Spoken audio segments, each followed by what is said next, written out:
प्रिय छात्रों, नमस्कार। इंडिया ऑनलाइन क्लास में आपका स्वागत है।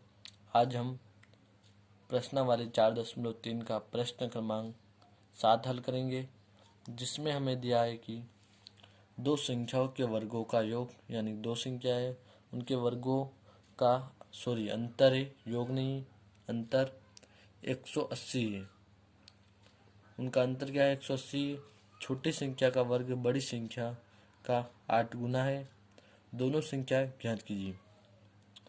तो हमें इसमें क्या है, दोनों संख्या जो है ज्ञात करनी है, बड़ी और छोटी दोनों संख्या ज्ञात करनी है। तो आप अगर एग्जाम में जो ऐसे प्रश्न आए तो प्रश्न को ध्यान से पढ़ें और फिर हल करें। तो हम सवाल को शुरू करते हैं।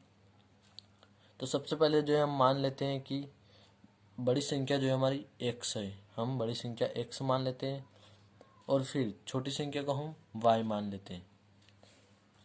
तो हम बड़ी संख्या को x मानेंगे और छोटी को y मानेंगे। फिर अब इसके बाद जो है हम यहाँ पर लिखेंगे प्रश्नानुसार। प्रश्न के अनुसार इसको अब हम हल करेंगे। प्रश्नानुसार। तो प्रश्न क्या बोल रहा है हमें कि दो संख्याओं के वर्गों का अंतर 180 है। तो हमने दो संख्या जो मानी, बड़ी वाली को x और छोटी वाली को y। तो हम यहाँ पर लिखते हैं वर्गों का अंतर x वर्ग माइनस y वर्ग। इनका अंतर हमें बताया गया है 180। इसको हम समीकरण 1 नाम दे देते हैं। फिर इसके बाद पुनः जो हमें प्रश्न में बोला गया है छोटी संख्या का वर्ग बड़ी संख्या का 8 गुना है। तो हम यहाँ पर फिर से लिखते हैं पुनः प्रश्नानुसार।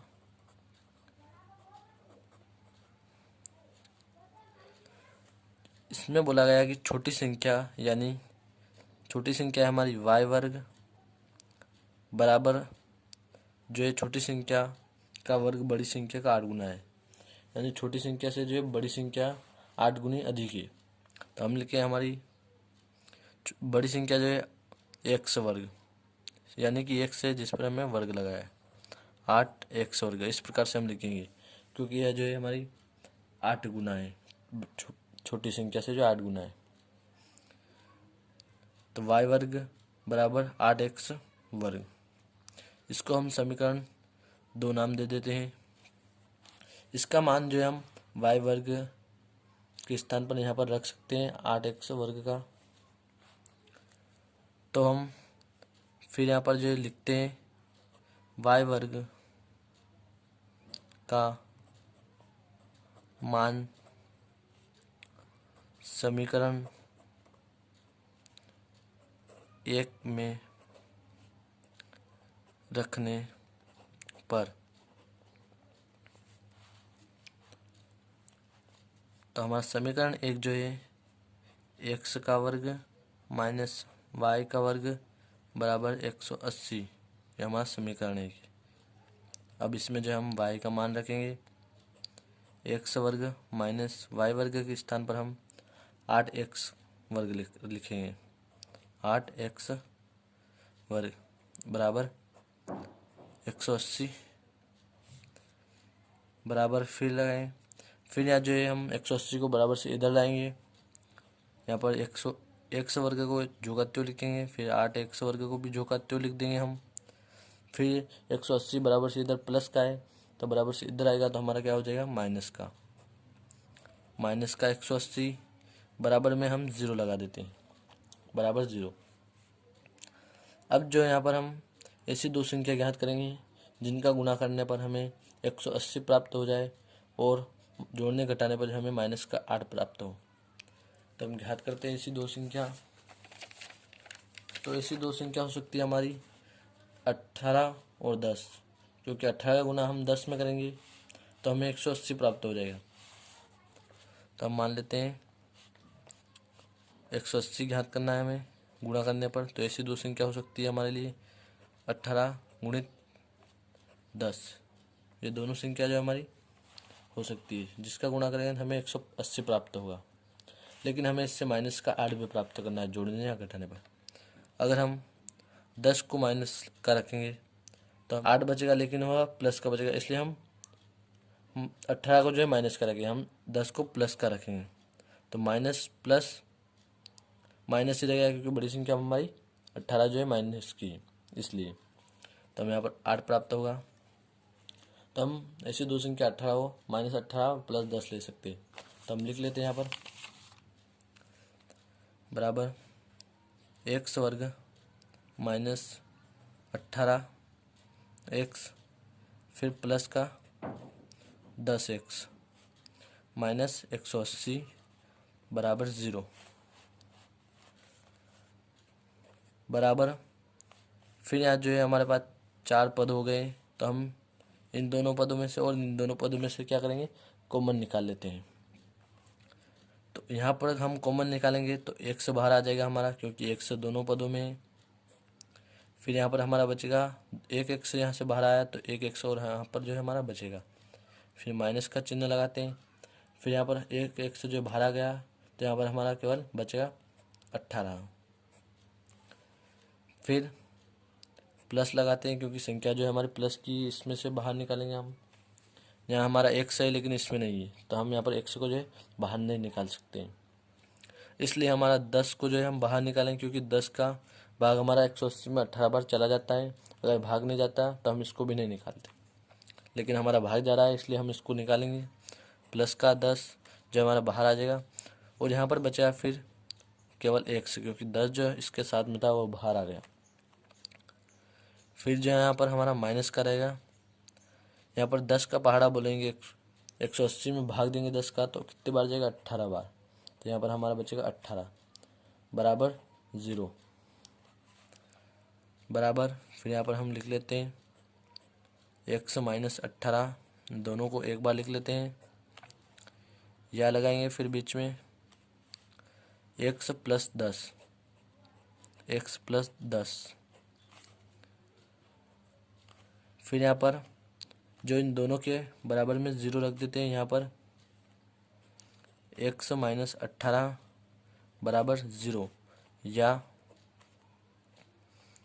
x + 10 बराबर 0।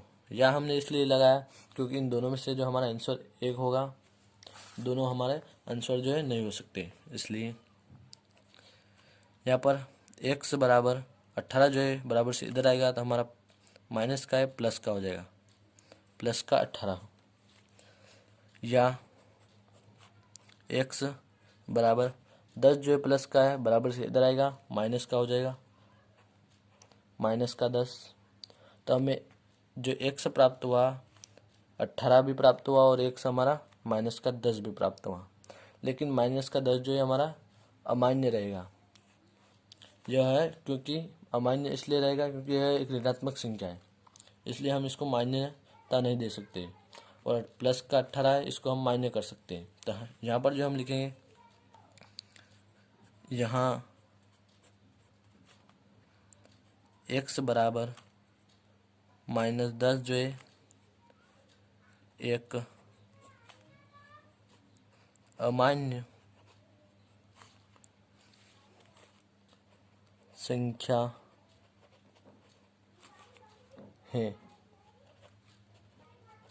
क्योंकि यह एक ऋणात्मक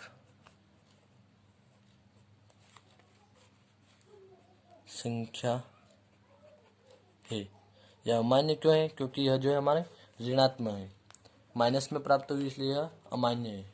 x बराबर 18 यह एक मान्य संख्या है। यह इसलिए मान्य है क्योंकि यह प्लस में है, यह ऋणात्मक नहीं है। तो x यानी कि जो पहली बड़ी संख्या जो हमने मानी थी x, वह हमें प्राप्त हुई है बराबर 18। अब हमें ज्ञात करनी है दूसरी संख्या y। इसके लिए हम यूज़ करेंगे समीकरण 2 का। तो समीकरण 2 जो था हमारा, हम यहाँ पर x का मान समीकरण 2 में रखने पर, तो हम x का मान समीकरण 2 में रखेंगे। हमारा समीकरण 2 जो था y वर्ग बराबर 8x वर्ग बराबर, इसके बराबर में कुछ नहीं था, सॉरी, y वर्ग बराबर 8 और x का मान था हमारा अभी आया है 18 गुणित 18, फिर y वर्ग बराबर 18 का हम 8 में गुणा करेंगे तो हमें प्राप्त होगा यहाँ पर 144 जो हमें यहाँ पर प्राप्त होंगे। और फिर उसके बाद y वर्ग, जो वर्ग हटाएंगे तो हमारा बराबर से इधर जो है अंडर रूट लग जाएगा, जो भी संख्या उस पर अंडर रूट लग जाएगा, यानी रूट करनी बराबर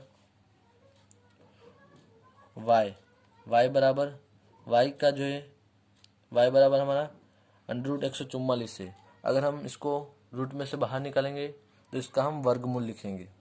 तो इसको 144 का जो है वर्गमूल हमारा होता है 12 और 12 का वर्ग होता है हमारा 144।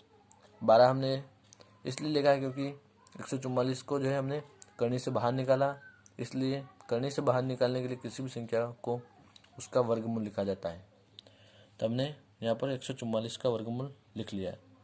तो हमें y प्राप्त हुआ है 12 और x हमें प्राप्त हुआ है बड़ी संख्या 18 और छोटी संख्या y जो हमें प्राप्त है 12।